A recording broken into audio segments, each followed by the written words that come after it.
Pakistan people party के chairman Bilawal Bhutto Zardari का long मार्च शहर कायद से शुरू होकर मुख्तलिफ शहरों से होता हुआ आज हबीबाबाद ज़िला कसूर में कुछ देर बाद दाखिल होगा, जहां पर जियाले बिलावल भुट्टो के मार्च का शानदार इस्तकबाल करेंगे।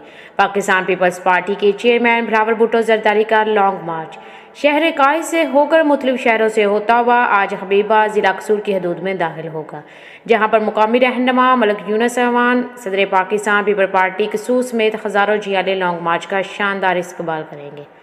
लॉन्ग मार्च के रास्तों पर पार्टी परचम और पेना फ्लैक्सीज अवेजा कर दिए गए हैं।